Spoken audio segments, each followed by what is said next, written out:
Olá, pessoal! Tudo bem com vocês? Estamos aqui mais uma vez em estúdio para gravar mais um episódio do Pode Sim, Senhora. Minha companheira já está aqui animadíssima, mas não tem como ser diferente, gente, porque as nossas convidadas de hoje são maravilhosas. Mas antes eu quero saber, está seguindo as nossas redes sociais? @PodeSimSenhora_. Já se inscreveu no nosso canal do YouTube? E no Spotify também? Já mandou para as amigas? Porque aqui vocês sabem, né? As mulheres não podem perder um episódio, porque é o seu direito, sendo discutido por advogadas maravilhosas. Mas agora eu quero chamar a minha companheira, que ela vai ter a honra de apresentar uma das nossas convidadas. Oi, Vanessa, tudo bem, intensa? Hello, pessoas intensas! Oi, minha querida parceira, amiga, linda. Oi. Tudo bem? Gente, hoje a gente tá demais, né? Trabalhada na paleta hoje. Olha, todas vocês vão ver que até as convidadas, é uma conexão que vocês não vão acreditar. Que incrível que vai ficar esse episódio, que eu já tenho certeza, porque são duas queridas, duas maravilhosas. Mas antes de eu dar todo esse spoiler, eu vou reiterar, né? Já tá seguindo nosso perfil no Instagram, já tá seguindo o nosso canal no YouTube. Comenta lá, já dá o seu curtir, o comentar, já faça a sua sugestão para os próximos episódios, porque a gente tem trazido aqui pautas quentes. A gente gosta também da fofoca dos famosos, traz para a gente analisar com a parte jurídica, beleza? Estamos aqui para levar informação, muito conteúdo de peso. E qualidade. Mas então, vamos seguir, né, amiga? Tô extremamente lisonjeada. Quem você vai apresentar primeiro? Vou começar pelo começo, como dizia, né? Vou começar pelo começo. Vou começar por uma advogada linda, maravilhosa, como a outra também é, mas vocês vão conhecer. Até rolou uns spoilerzinhos ali na câmera, acho que vocês não viram não, mas vou mostrar para vocês. Ela que é advogada feminista, advogada de direito das famílias e pesquisadora. Pesquisa sobre a relação entre a violência e as famílias, especificamente sobre a violência de direitos de mulheres e crianças com a aplicação da Lei de Alienação Parental. Ela integra também um grupo de pesquisa chamado Direito, Gênero e Famílias e o Núcleo de Estudos de Pesquisa sobre Mulheres, ambos da UNB. Estou falando nada mais, nada menos do que essa maravilhosa doutora Natália Nania. Seja muito bem-vinda. Olá, obrigada. É um prazer estar aqui com vocês e com vocês também que estão acompanhando a gente. E aí? E agora? Vou passar a bola para você. Apresentar outra maravilhosa que eu conheci na Rádio Justiça e descobri que era amiga do meu amigo. Olha, gente, essas conexões eu adoro. Beijo, Pedro! Beijo! Olha quem está aqui, essa maravilhosa. Isadora Dourado. A Isadora é advogada feminista de família e sucessões e mestre em Direito pela UNB. E o tema da sua dissertação, olha, você tem que falar um pouquinho dela, porque você postou no Instagram e eu li, viu? Eu cliquei lá e li, achei o tema, assim, incrível. A gente precisa falar um pouquinho sobre isso. Bem-vinda, Isa. Obrigada por ter aceitado o nosso convite. Obrigada, Kelly. Obrigada, Vanessa. Obrigada, Natália. Muito bom estar aqui com vocês hoje. Seja muito bem-vinda, sejam muito bem-vindas. E eu já vou começar do começo, né? Que toda vez que a gente grava um podcast aqui e a gente está falando de mulheres, falando, né, dessas pautas femininas, acaba sempre caindo uma pergunta, a gente que produz conteúdos lá nas redes, né?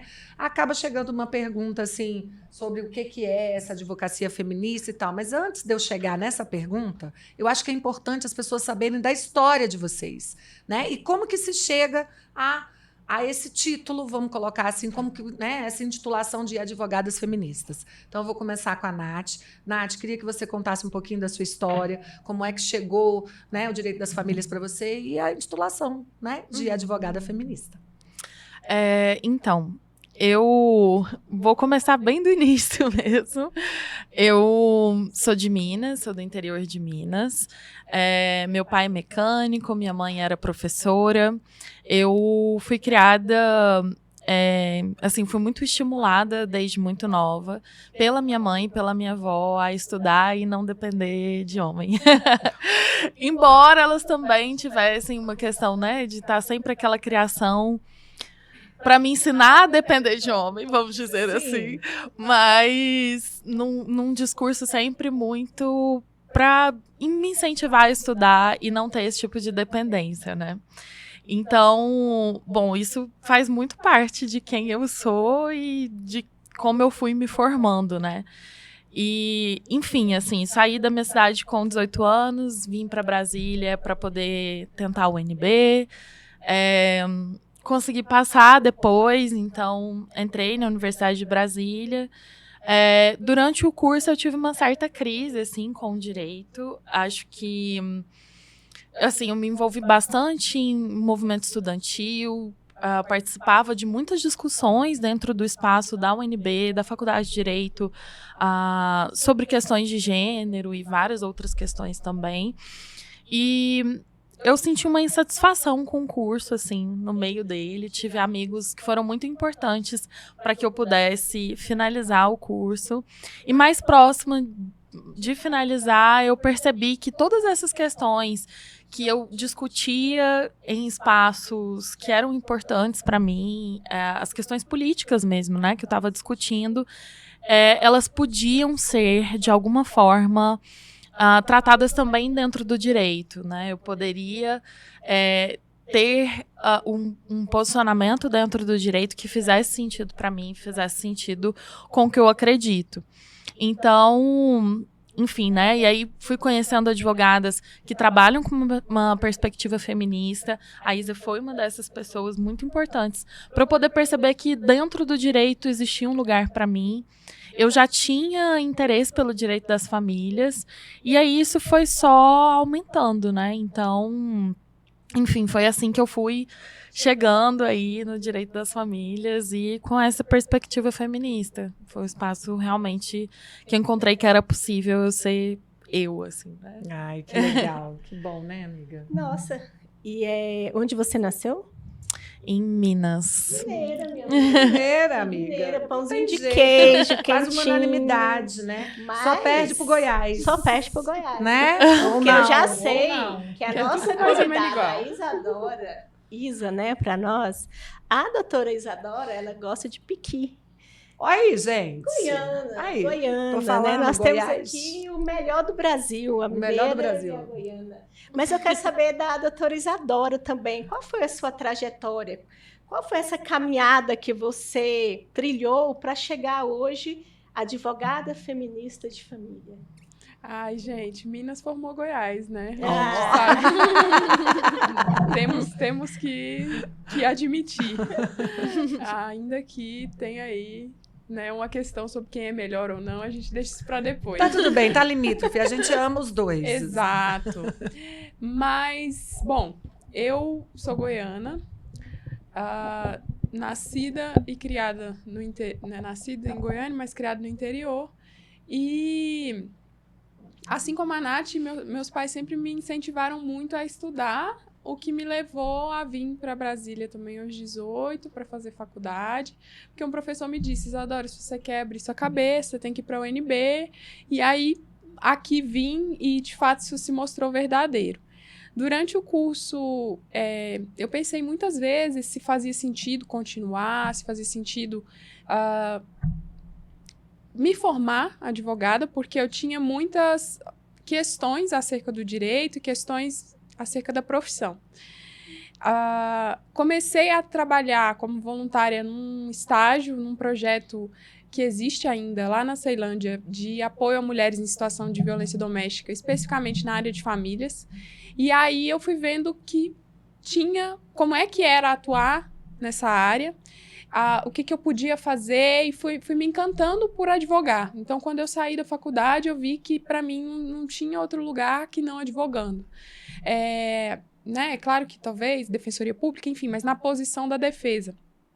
E aí, comecei a trabalhar em escritório, só que eu fui me inquietando com a ética do trabalho, como trabalhar, vendo que alguns discursos para mim não funcionavam, algumas defesas para mim não funcionavam, e fui descobrindo, assim como a Nath fez também, pessoas que tinham isso também, pessoas que tinham essa inquietação, esse recorte, essa forma de trabalho.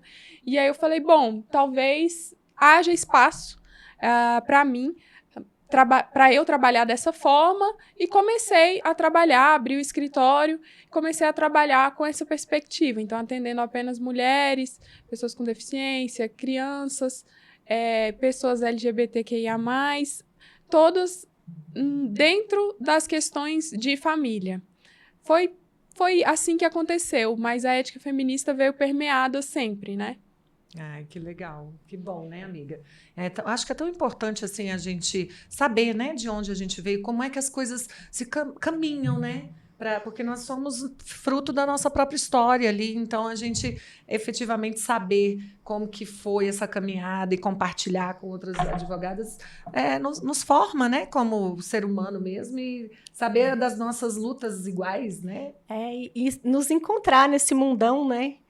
Qual é o nosso lugar, qual é o nosso propósito, qual vai ser a nossa luta para a gente deixar um lugar melhor, né, para os nossos descendentes, para as nossas famílias, para os nossos tantos clientes, né, em situação de tão grande vulnerabilidade, que também depende da gente, né, para conseguir que o seu direito seja respeitado. Então, isso é muito bacana. É muito importante. Mas tem uma coisa que a gente quer muito saber, né? Porque quando a gente falou que teríamos 2 advogadas feministas, aí vem, não, vou falar de feminista. Não.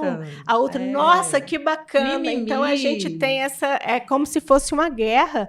E entre mulheres, né? E isso não pode acontecer. Então, acho que isso é importante, né, Vanessa? Como eu comecei aqui o episódio. Então, para vocês que estão nos assistindo, né, que vão nos ouvir aí pelo Spotify também, é muito importante a gente saber de onde que vem essa expressão, né? Saber o que é efetivamente, para você depois ir em casa não ficar assim, advocacia feminista, lá vem elas falar, lá vem o mimimi de novo, né? E aí, óbvio, depois a gente vai trazer alguns dados também, né? Que temos aí recentes, pesquisas que lançaram do Anuário, né, Brasileiro de Segurança Pública, que trouxe questões de violência, a gente vai falar sobre isso, mas aí eu vou retomar aquilo que a gente falou lá no início, Nath, vou falando com você. O que é efetivamente uma advocacia feminista, né? E aí aquelas expressões, expressões feministas, femismo, o que você pode esclarecer para quem está nos ouvindo aí e efetivamente tirar essa pecha, né, de que é mimimi? Uhum.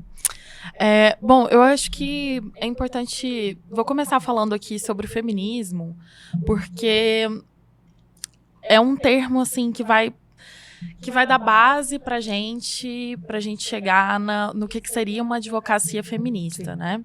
Então, o feminismo, que inclusive a gente pode usar no plural, porque feminismo é sobre a existência plural de mulheres, né? O feminismo está falando da experiência de diversos grupos de mulheres. Então, dependendo da perspectiva, né, de onde você está partindo, essas ideias, né, a forma de enxergar as desigualdades entre homens e mulheres, elas mudam, né? Então, por isso também a importância da gente usar no plural, né?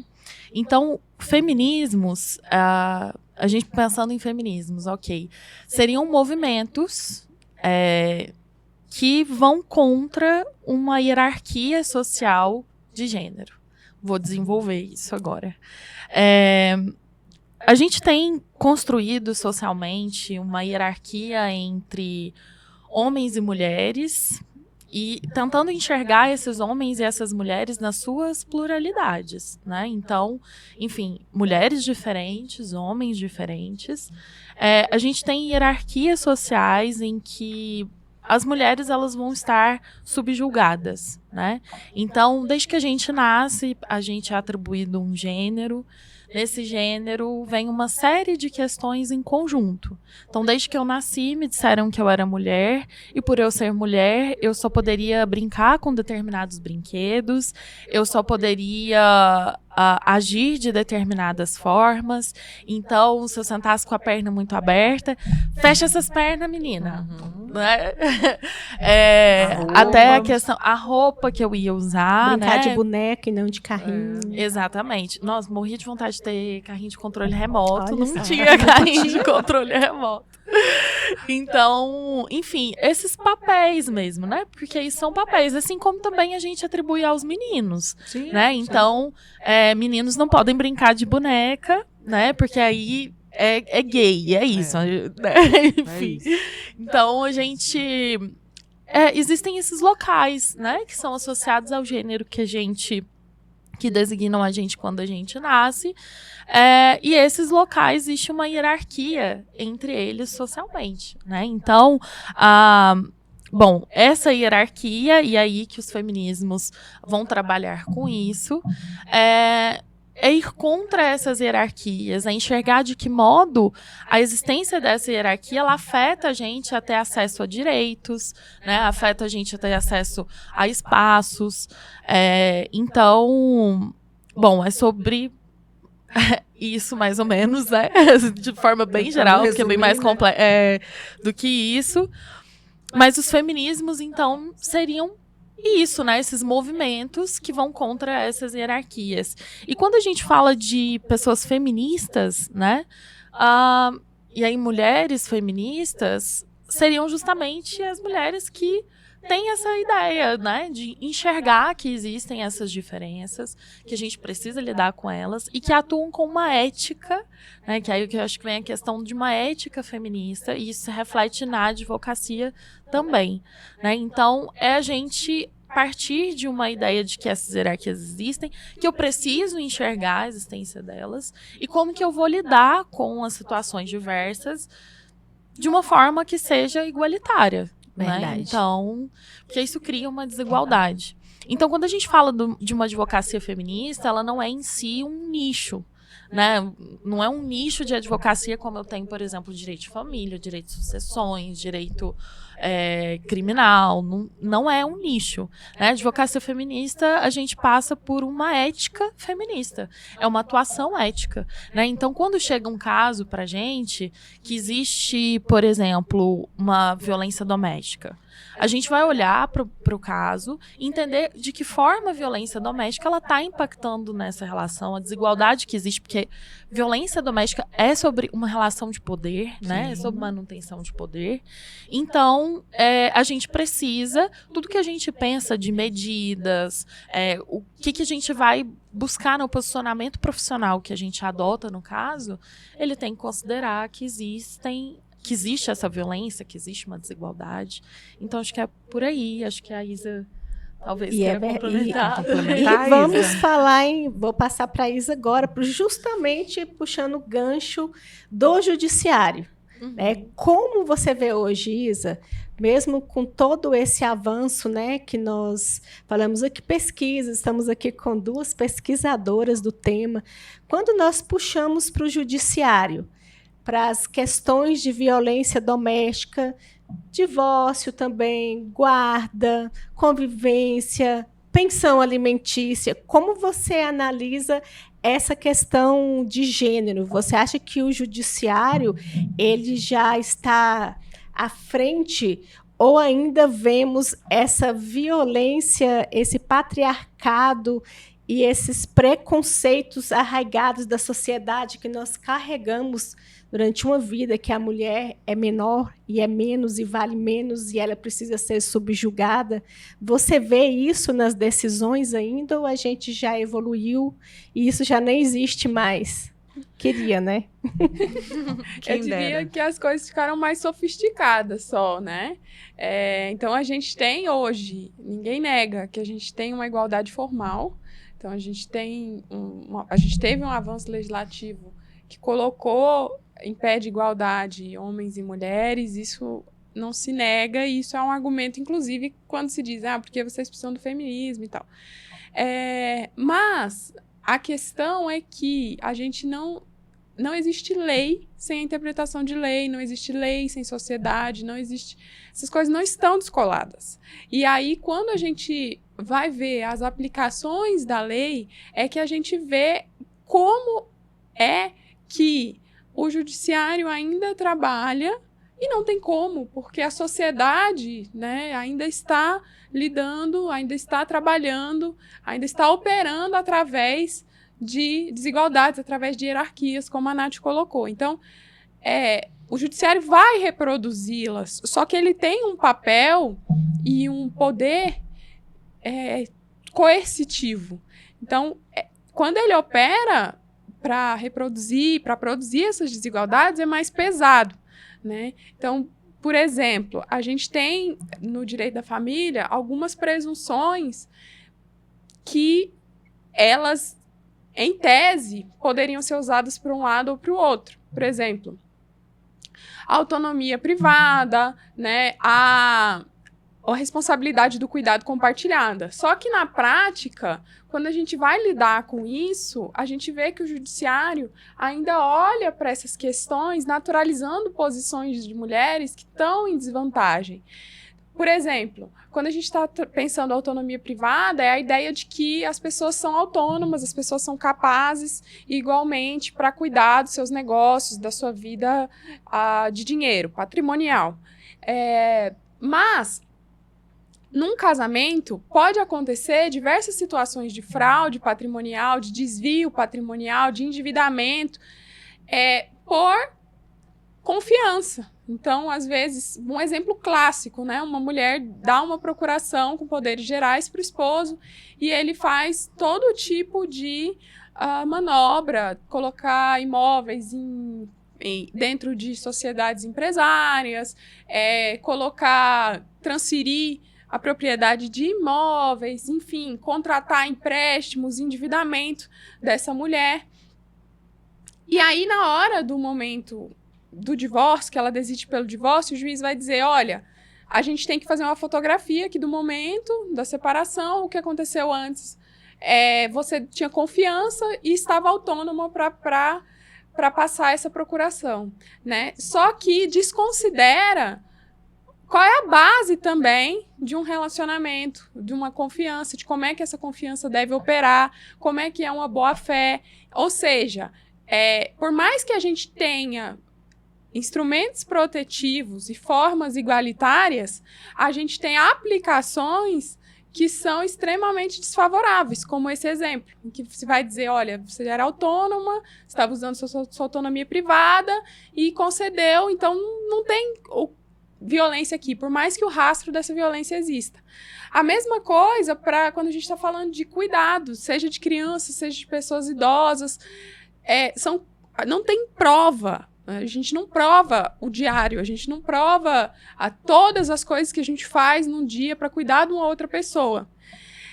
Mas, ao mesmo tempo, como essa responsabilidade é entendida, principalmente para as crianças, como sendo uma responsabilidade compartilhada, pai e mãe ali, quem diz que está sendo usurpado dessa responsabilidade, ou que está sendo usurpado desse contato, que não está tendo contato, não está tendo... é entendido como legítimo, mesmo que não tenha prova ou que tenha produzido alguma prova. E tudo aquilo do dia a dia, daquele cuidado daquela mulher, é apagado. Ou é entendido como algo que cabia a ela. Então, eu acho que o judiciário tem um papel de combate na violência contra a mulher, ninguém nega. Quer dizer, tem a galera do Brasil Paralelo que nega a Lei Maria da Penha e outras pessoas seguidoras, mas ninguém nega como é que foi o avanço e como é que vem sendo o avanço do judiciário. Agora, que ele ainda é um local de retrocesso, que ele ainda é um local que possibilita a violência, que mantém a violência, isso é. E dentro das famílias, esses são só alguns exemplos que a gente tem. E tem muitos outros, né? Não reconhecer violência doméstica, que está reconhecida ali na vara de violência, a gente ter que fazer um malabarismo de ter que atuar em 1000 varas para conseguir um efetivo provimento para aquela mulher estar segura. Tudo isso são formas de violentar aquela mulher. Não parar perseguições que estão acontecendo contra aquela mulher dentro do próprio judiciário pelo ex dela. Tudo isso são formas do judiciário possibilitar uma violência, dizendo que está tratando todo mundo igual, mas, na verdade, ele está ali deixando um rastro que talvez, né, nossos arqueólogos futuros, nossos pesquisadores futuros vão poder olhar para trás, para esse arquivo que o judiciário está deixando, de como ele está deixando documentado a violência que ele está possibilitando para essas mulheres. E eu acho que é importante assim, a gente ver alguns avanços no judiciário, mas ainda está tão pouco, né? Quando você explana e traz assim exemplos de guardas que são compartilhadas tão somente no papel, né? Como você colocou da questão do cuidado que não consegue ser monetizado, que ninguém consegue colocar num diário ali tudo que uma mãe faz durante um dia para um filho, né? Enquanto a gente ainda tem dentro do judiciário a questão de que a guarda, em regra, ela tem que ser compartilhada e não interessa, parece assim, não interessa o que está acontecendo na sua casa. A regra é essa, ela é compartilhada e é assim que tem que se aplicar, né? Então, a gente já tem avançado com a questão do protocolo, né, de julgamento sob perspectiva de gênero, mas falta muito. Quando você fala a questão do mundo paralelo, né, são essas negativas mesmo, de que a mulher ela é menor, de que a mulher é que tem que cuidar, de que a mulher é que compete a ela isso e aquilo outro, né? E acaba que a gente foge falando de mulher ser menor e tudo, mas a gente não pode fugir de dados, né? A gente tem recentes dados agora, né, do Anuário Brasileiro de Segurança Pública, que foi divulgado agora, em junho agora de 2024, que a gente vê que a taxa de mortes violentas caiu, mas aí a gente vai olhar esse cenário para as mulheres, é completamente inverso. Aí eu trouxe os números, que eu sou de números, né? Então, vamos lá. Violência contra a mulher, o aumento de 9,8% das agressões decorrentes de violência doméstica. Depois disso, nós temos violência psicológica, aumento em 33,8%. Tentativas de homicídio, 9,2%. Então, assim, como que ainda estamos...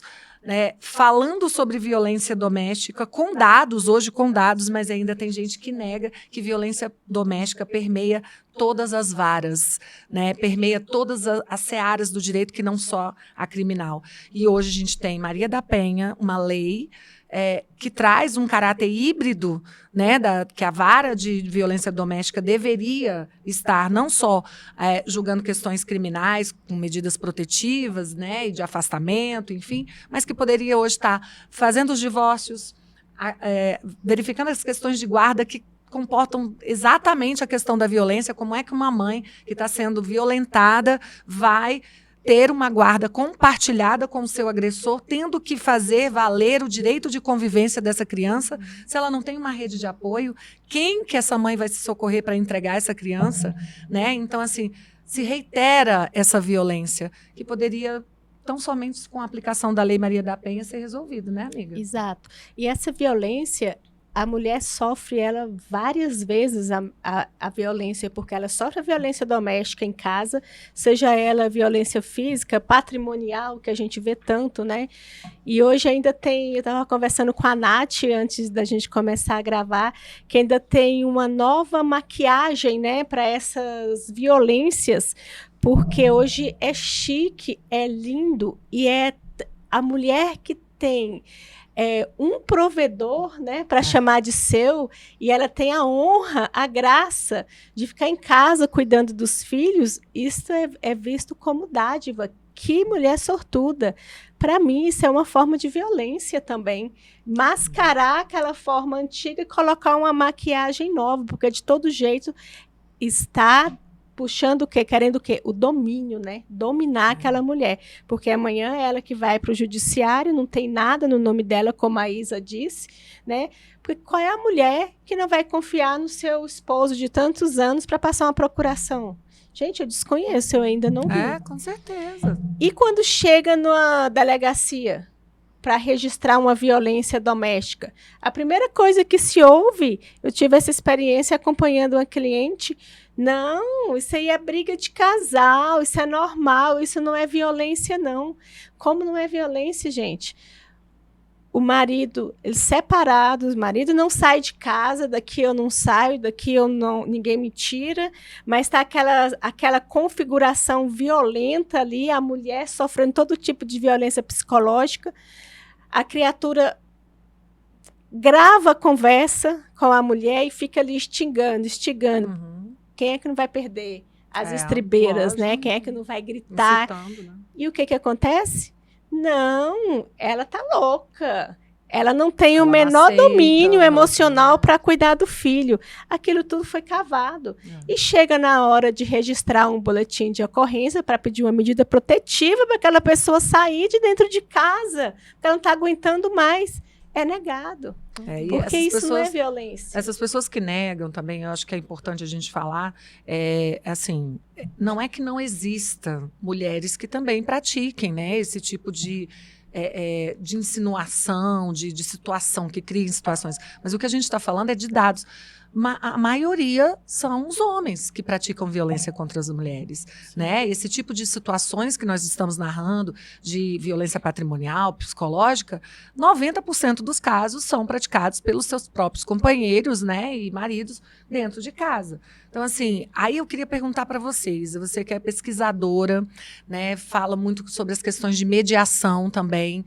Então, eu queria perguntar para você, assim, é possível, você acredita, você que estuda e lida com isso, né, no escritório, em toda a sua atividade profissional, é possível a gente fazer acordo dentro de um processo, né, mais especificamente dentro do direito das famílias, quando se vê uma situação de violência?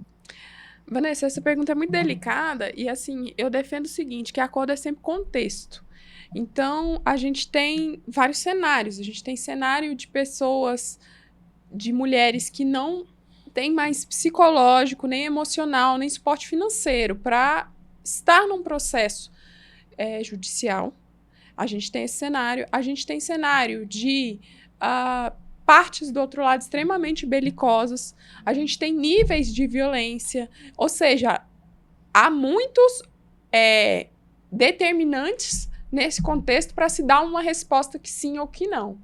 O que eu sei dizer é que o acordo, quando possível, isso quer dizer quando não há quando a advogada não é usada como um canal de violência também, Também. ou quando a advogada não é violentada no processo, quando é possível contrapor aquela violência, às vezes com dados, com informações que aquela mulher tem e nem sabia que tinha, quando às vezes é possível desbalancear um pouco aquela relação, o acordo, sendo possível, então, nesses termos, ele é desejável no sentido de que ele para ou diminui aquela violência e diminui a violência de um processo judicial, né? Nesse sentido apenas é que eu entendo que um acordo é possível.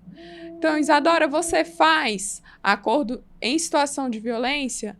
Depende do tipo de situação que a gente está lidando, né, do cenário que está sendo lidado, de como é que eu estou sendo tratada, de como é que a minha cliente está sendo tratada, e de o quanto aquilo vai proporcionar para ela uma melhora de vida, um desvinculamento daquela situação. O que eu me nego, aliás, o que o meu posicionamento é veementemente contrário é audiências de mediação ou de conciliação na presença do agressor.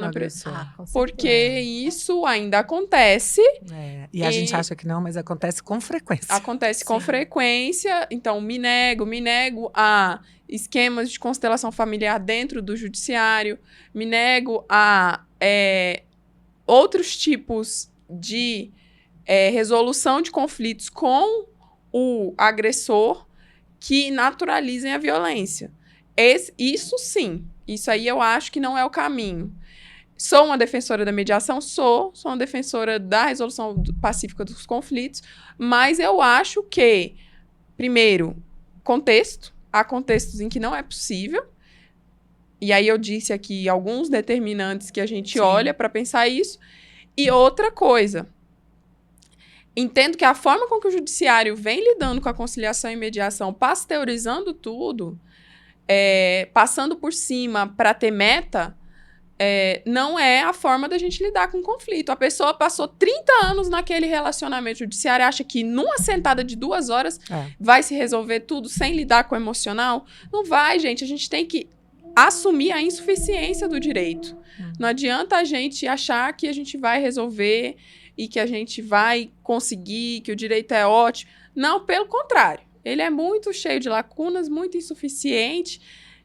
Acho que a gente tem que batalhar em cima dele para modificá-lo, tem que usá-lo, tem que saber usar, ok. Mas que ele sozinho pode piorar muitos problemas. Um processo judicial pode ser muito ruim. Agora, para dizer que sim ou que não na situação, é uma análise de caso a caso. Tem advogados que vão preferir uma estratégia judicial, tem advogados que vão preferir uma estratégia combinada judicial com uma tentativa de conciliação, porque ordens judiciais podem ser fomento, podem melhorar ali a alternativa do acordo, ou tem advogadas também que só vão trabalhar na perspectiva colaborativa, né?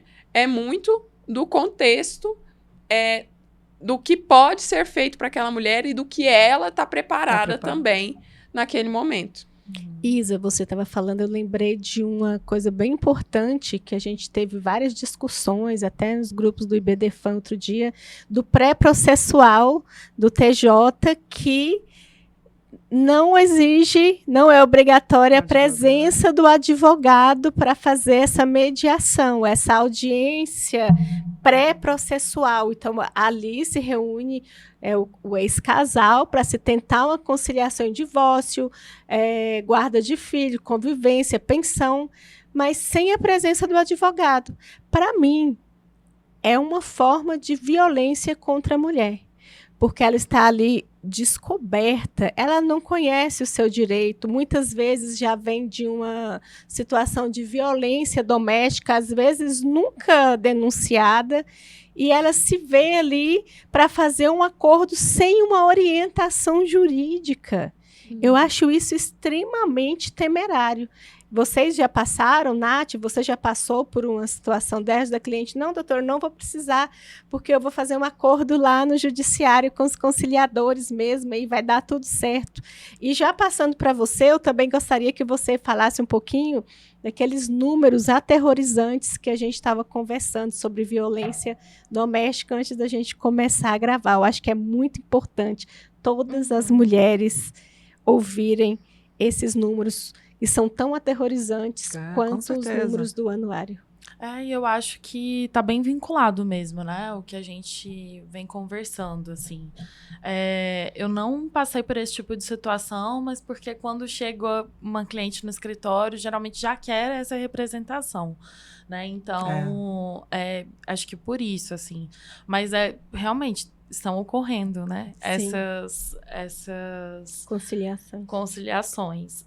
E aí que eu acho que vem uma questão, né, que a Isa destacou bastante, que eu acho que a gente precisa refletir muito sobre isso, que é como o bater metas, né? Porque, assim, as metas, elas são muito por quantidade, elas não são por qualidade. As notas que são atribuídas aos tribunais pelo CNJ, né, pelo Conselho Nacional de Justiça, elas são baseadas no quanto aquele tribunal ele está rendendo. Então, quanto menos um processo dura, né, quanto mais rápido sai uma decisão.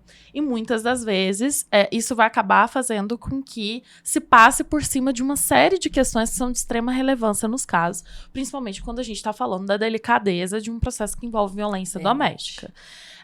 Então, assim, quando são, enfim, né, marcadas essas audiências, né, de mediação, no início de um processo, muitas das vezes, mesmo a gente sinalizando a existência de violência doméstica, vão lá e marcam, né, a mediação para que ela ocorra. E acho que isso parte muito também de um lugar de enxergar como se fossem partes que tivessem ali a mesma... Enfim, que tivessem em pé de igualdade. E não estão, né? A gente está falando de uma situação de violência e que isso traz uma série de especificidades para o caso que deve ser considerado, inclusive a própria dificuldade de uma mulher que é vítima de violência doméstica de buscar os seus direitos, porque ela quer se ver livre da violência. Né? Esse é o foco, é se ver livre da violência e se ver livre daquele cara. Então, muitas vezes, as mulheres, né, muitas mulheres abrem mão dos seus direitos porque quer se ver livre da violência, e é isso. Então, isso é desconsiderado, né? Quando você tá tratando como se as partes fossem iguais, quando, na verdade, elas não são, você desconsidera esse fato, por exemplo, né? Então, bom, acho que isso é de extrema relevância e isso se reflete também quando a gente está tratando de várias outras questões dentro do direito de família. Então, se a gente está falando da guarda, por exemplo, né, de você ter que manter um contato com o agressor, que sentido é esse de você ter uma guarda compartilhada, né? Inclusive, aí, a lei que é bem recente, né? Que é de 2023, a Lei 14.713, que traz a questão de que havendo... enfim, se houverem indícios né? Que seria isso, de violência doméstica, que deve ser fixada a guarda unilateral. Mas que também a gente vai ter uma dificuldade de aplicação da lei, né, na prática. Então, enfim, né, os juízes olham como se a violência nas varas de família, como se a violência doméstica ela não fosse algo de extrema relevância. E aí que vem também, né, a questão dos dados pra gente, que é o que é uma realidade brasileira em relação à violência doméstica, né? A violência doméstica, ela tá presente, ao meu ver, na maioria das famílias brasileiras, né? Então, a gente precisa lidar com a violência doméstica como um fato que vai estar presente também no direito de família, porque é isso, violência doméstica, ela ocorre no âmbito familiar. Então, como é que isso não vai se refletir quando a gente está lidando sobre... quando a gente está falando sobre guarda, quando a gente está falando sobre pensão alimentícia, né? Então, isso tem que estar presente, né? A própria questão de patrimônio, né? Da divisão dos bens, da partilha. Então, isso vai se refletir, isso vai aparecer. E aí a gente tem a pesquisa Visível e Invisível, que ela também é do Fórum Brasileiro de Segurança Pública, né? Que faz o anuário. Os dados são de 2023. A estimativa dessa última pesquisa é que, no Brasil, 27,6 milhões de mulheres sofreram algum tipo de violência, e mulheres a partir dos 16 anos. Então, a gente nem está falando da violência contra crianças e adolescentes abaixo dos 16 anos, né? Então, a partir dos 16 anos, 27,6 milhões de mulheres sofreram alguma forma de violência doméstica. Então, que é por parceiro íntimo, né? Ou então por pai, irmão, enfim, né? Que tem essa relação íntima de afeto. Então, é um número que ele é muito gigante. Isso representa, eu tinha feito o cálculo, assim, mas não trouxe certinho, mas isso dá mais de 20% da quantidade de mulheres que a gente tem no Brasil. Né? Então, é altíssimo o número de mulheres que estão sofrendo violência doméstica, e isso das mulheres que têm consciência que estão sofrendo violência doméstica. Exato. Porque ainda tem isso. A violência psicológica ela é a principal forma de violência doméstica. E ela aparece através de manipulação, né? De causar medo, amedrontar, né, a mulher. Então, como é muito comum dentro do direito de família a gente ter a acusação, né, uma ameaça, na verdade. Eu vou retirar a guarda dessa criança. Você faz aí o que você está fazendo. Eu vou tirar a guarda da criança. Né? Então, essa é uma ameaça muito frequente, que nesse contexto de violência doméstica é também uma forma de violência psicológica. Sim. E que muitas vezes, muitas mulheres não têm consciência do quanto ela é grave, o quanto ela afeta. E aí, só para ir finalizando, né? A violência doméstica, ela também, de acordo, né, com esses dados da pesquisa Visível e Invisível, eu não trouxe os números porque eles são divididos, então acho que não cabe trazer, mas que é importante dizer que a violência doméstica, o número de violência doméstica, ele é maior entre quando você considera que o autor dessa violência são ex-companheiros. Então, olha isso, né? O judiciário no direito de família está lidando com esse contexto de divórcio, de separação, e é justamente o espaço em que você vai ter um aumento dessa violência.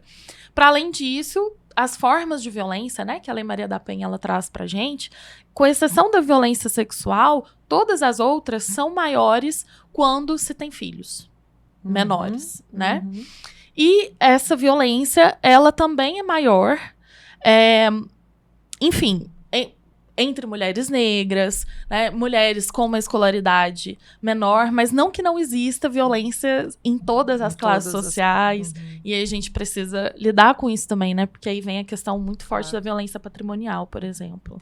Então é isso, assim, acho que o judiciário, ele em muitos momentos, as varas de família fecham os olhos para a existência da violência, quando na verdade ela vai ter impacto em tudo que está sendo discutido, e fechar os olhos para isso é manter a violência, e muitas vezes tem novas formas de violência com a violência institucional, e também, é isso, né? É legitimar a existência dessa violência, é manter uma desigualdade.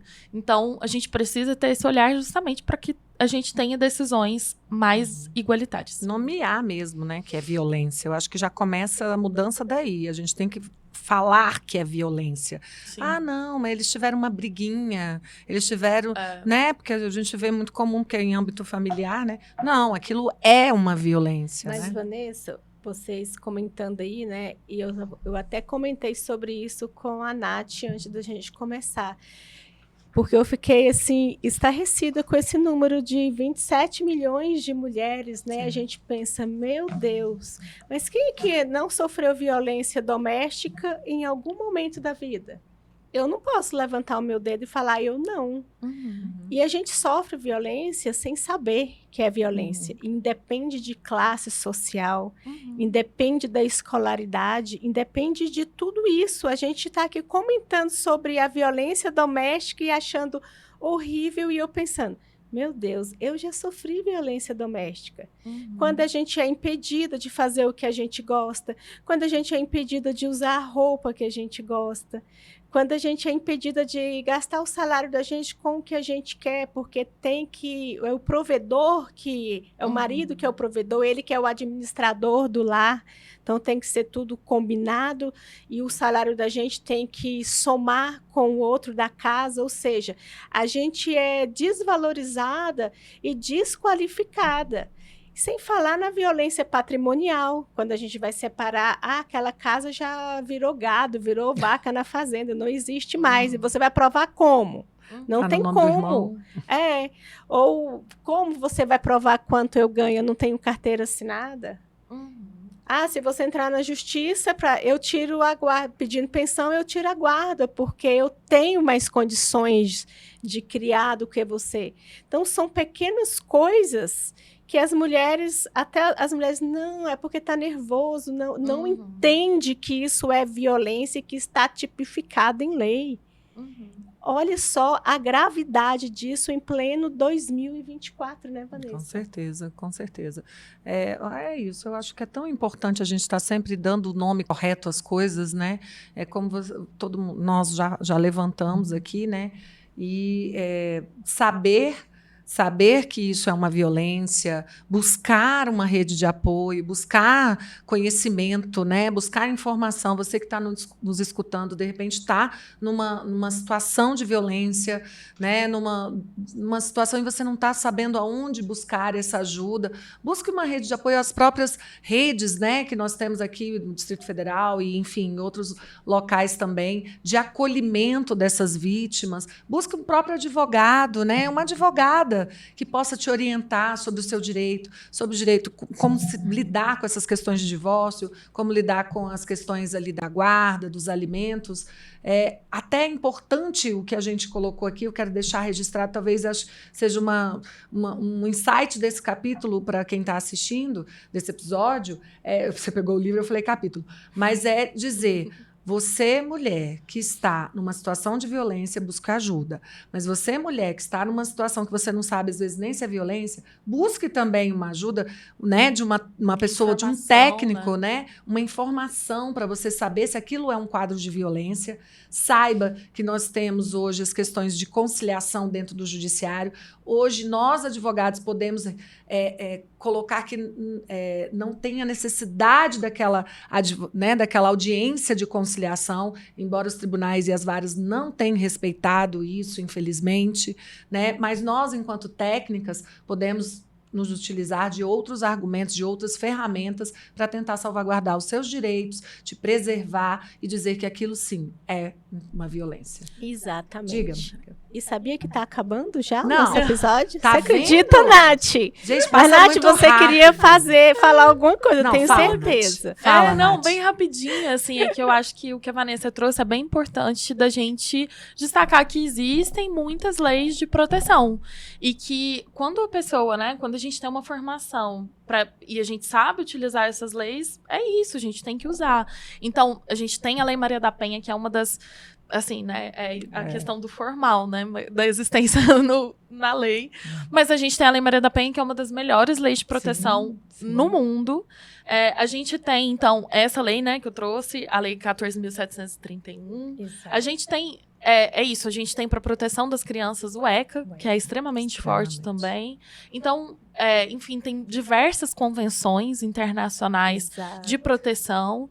Então, é isso, a gente tem que usar desses instrumentos, eles existem, né? Então, E aí, também, minha fala final é o seguinte. Há histórias e há pessoas ao seu lado, pessoas que você conhece, que abriram mão de direitos, inclusive como uma estratégia de resistência de violência.